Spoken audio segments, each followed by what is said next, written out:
Supreme court के आदेश के बाद इलेक्टोरल बॉन्ड के माध्यम से भारतीय जनता पार्टी को किस किस कंपनी से कितना पैसा मिला, ये भी सारी इन्फॉर्मेशन आज पब्लिक डोमेन में है। और इसके अंदर हज़ारों करोड़ रुपए भारतीय जनता पार्टी को मिले हैं, जिसके अंदर एक बड़ी रकम उन कंपनियों से मिली है जिन कंपनियों के ऊपर किसी ना किसी तरीके से कोई इन्वेस्टिगेशन शुरू की गई, इनकम टैक्स की, ईडी की और अन्य इन्वेस्टिगेशंस के चलते बड़ी बड़ी कंपनियों ने करोड़ों रुपए इलेक्टोरल बॉन्ड के माध्यम से भारतीय जनता पार्टी को दिए हैं। कुछ उदाहरण जो पब्लिक डोमेन में हैं,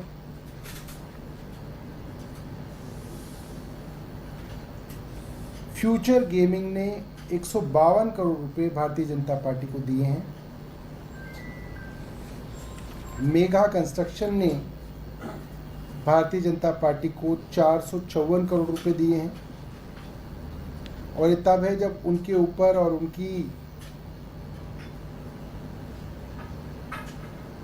कंपनी के ऊपर इनकम टैक्स के छापे पड़े हैं।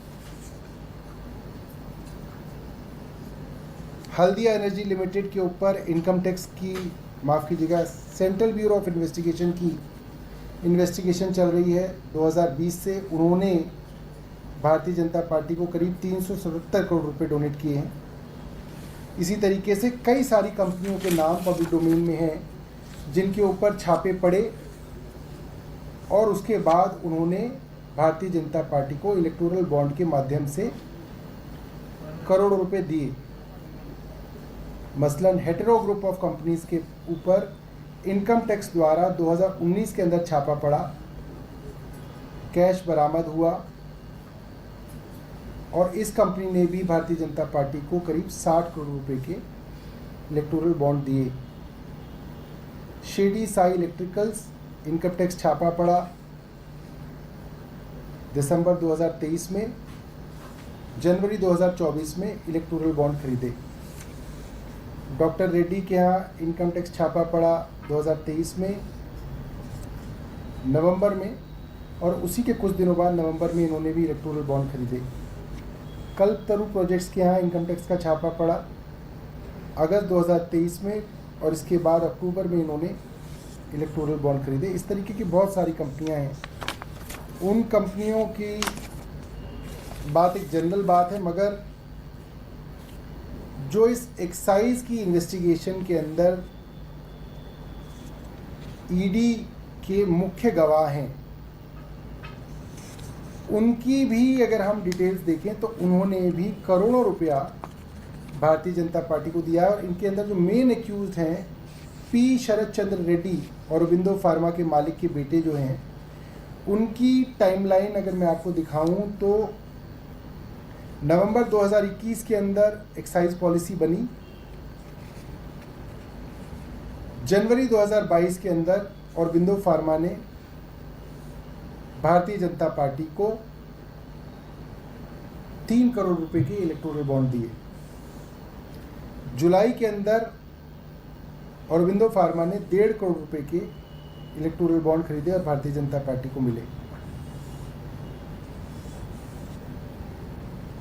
जुलाई के 2022 के अंदर ये पॉलिसी वापस ले ली गई। नवंबर के अंदर पी शरद चंद्र रेड्डी को गिरफ्तार किया गया। गिरफ्तारी के बाद इन्होंने 5 करोड़ रुपए के बॉन्ड खरीदे और भारतीय जनता पार्टी को इलेक्टोरल बॉन्ड दिए गए। इसके बाद ये कई महीने तक जेल के अंदर रहे। 8 मई 2023 को इनको बेल मिल गई। 2 जून 2023 को ये अप्रूवर बन गए और 8 नवंबर 2023 को इनकी कंपनियों ने करीब 50 करोड़ रुपए भारतीय जनता पार्टी को दिए। 25 करोड़ औरोबिंदो फार्मा ने और दूसरे 25 crore Eugia pharma specialities, APL health care, जो दोनों ही होली ओन सब्सिडरीज़ हैं औरोबिंदो फार्मा की। और इसके बाद आपको ये बात मालूम ही है कि ये बात पब्लिक डोमेन में आई जब इतनी इन्वेस्टिगेशन हर तरीके की हो रही है, तो हमने केंद्र सरकार से तब भी कहा था और आपके माध्यम से आज फिर कह रहे हैं, जब खुल्लम खुल्ला इस तरीके के एक्साइज मामले के एक्यूज्ड भारतीय जनता पार्टी को इलेक्टोरल बॉन्ड के माध्यम से करोड़ों रुपया दे रहे हैं और फिर वो सरकारी गवाह भी बन रहे हैं, तो इसकी इन्वेस्टिगेशन भारतीय जनता पार्टी की केंद्र सरकार कब कराएगी, ये हमारा सवाल उनसे है। और इस सवाल का वो जवाब नहीं दे रहे हैं, तो आप लोगों के माध्यम से दोबारा से इस सवाल को हम लोग पूछ रहे हैं। इससे संबंधित आपके पास कुछ सवाल है तो बताइए। इस मामले में जो गवाह हैं, क्या उनके खिलाफ आप कह रहे हैं कि कार्रवाई होनी चाहिए या इस मामले में जांच होनी चाहिए कि क्या कनेक्शन? इस मामले की पंकज जी जांच होनी चाहिए कि ये जो प्रमुख आरोपी थे, जो आज प्रमुख गवाह बन गए हैं, इन्होंने भारतीय जनता पार्टी को जो पैसा दिया, इस बात की जांच होनी चाहिए।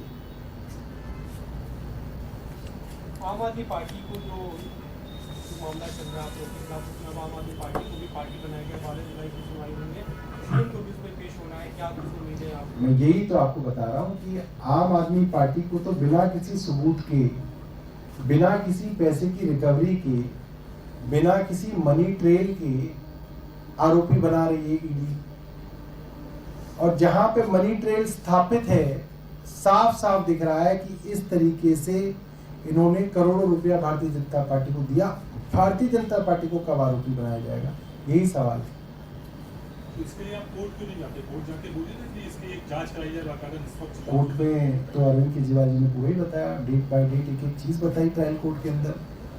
कोर्ट ने कहा कि हाँ हमने इस पर संज्ञान में लिया है, और उसके बाद कोई कार्रवाई नहीं है।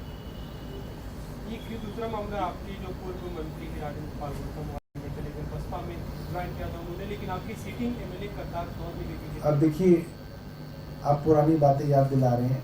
इसी माइक पे मैं ऐसे ही बैठा हुआ था और आप इसी तरीके से सामने बैठे हुए थे, और बात हुई राजकुमार आनंद जो हैं, उन्होंने पार्टी छोड़ दी क्योंकि वो पार्टी से नाराज है। और मैंने आपको बोला था कुछ नहीं है, उनके ऊपर जांच चल रही है, ये सबको मालूम है, जांच का दबाव है, ये सबको मालूम है। वो कुछ दिनों में भारतीय जनता पार्टी में जाएंगे। और आपको याद होगा, उन्होंने बोला कि देखिए वे मेरे को ऐसा बोल रहे हैं, मैं दलित हूं इसलिए मेरे ऊपर ये आरोप लगाए जा रहे हैं, मैं कमजोर नहीं हूं, दलित कमजोर नहीं होते। और मैं ये 100% कहता हूं कि दलित कमजोर नहीं होते, क्योंकि दलितों ने ही भारतीय जनता पार्टी को उसकी जगह 250 से कम की दिखाई, वो दलितों ने ही दिखाई। ये बाबा साहब के संविधान की ताकत है। मगर उनके नाम पे जो राजकुमार आनंद जी राजनीति कर रहे थे, आज उनका पर्दा जो है फाश हो गया। आज वो भारतीय जनता पार्टी में चले गए, उन्हें वहीं जाना था।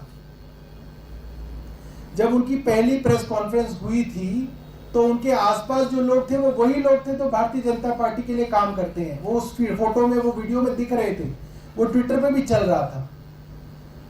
मगर क्योंकि अगर वो सीधा ही भारतीय जनता पार्टी में चले जाते तो 1-2 हफ्ते तक वो टीवी के अंदर, अखबारों के अंदर इंटरव्यू कैसे देते, वो अरविंद केजरीवाल को गालियां कैसे दे पाते, वो बहुजन समाज पार्टी से चुनाव लड़के हमारी वोट काटने की कोशिश कैसे करते। तो इसीलिए जो है भारतीय जनता पार्टी का भी ट्रेंड है, वो इस तरीके से माहौल बनाते हैं कि साहब देखिए इनकी पार्टी से कोई इतना नाराज था इसलिए उसने पार्टी छोड़ दी। वो कहीं और नहीं जा रहा, वो सिर्फ नाराज है, वो घर बैठेगा इसलिए उसने पार्टी छोड़ दी। तो जो नाराज था और जो घर बैठ रहा था, वो सिर्फ चुनाव तक के लिए घर बैठा था, क्योंकि उनको बसपा से चुनाव लड़वाना था। और उनको चुनाव लड़वाया और अब वो चुनाव लड़के हार गए, जमानत जब्त करा ली, अब वो जो है भारतीय जनता पार्टी में आ जाएंगे। बाकी नेता हैं तंवर या एक आपके पार्षद हैं, लाभ कुछ ऐसे आपको लग रहा है कि ऐसे कोई मामला रहा होगा? अब देखिए, मैंने तो राजकुमार आनंद जी के विषय में भी कोई गलत बात नहीं कही थी, वे ही थोड़ा ज़्यादा परेशान हो गए थे। मैं करतार सिंह तंवर जी के बारे में भी कोई बुरी बात नहीं कहूँगा, हमारे कुलीग रहे हैं। अभी 2 घंटे पहले तक हमारे कुलीग थे, मेरे आदरणीय साथी विधायक थे। मैं ये समझता हूँ कि भारतीय जनता पार्टी ने इस देश की राजनीति को इतना गंदा कर दिया है कि अब किसी भी राजनीतिक आदमी को आप आम ट्विस्ट करके उससे कुछ भी कराने के लिए जो है उसको आमादा कर देते हैं।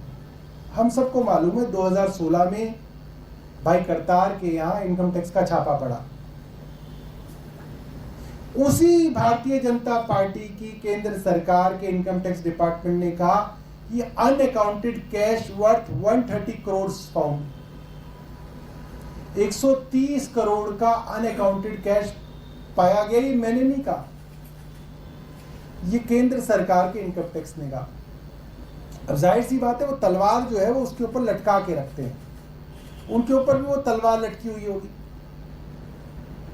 और मुझे लगता है कि किसी ना किसी दबाव के चलते आदमी जो है वो कहता है कि यार कब तक जो है इनकम टैक्स वालों के चक्कर काटे जाए, कब तक जो है अपनी जूतियां घिसी जाएं। टेंशन होती है, आदमी के परिवार में पूरी समस्या होती है, रोज रोज इनकम टैक्स बुलाता है।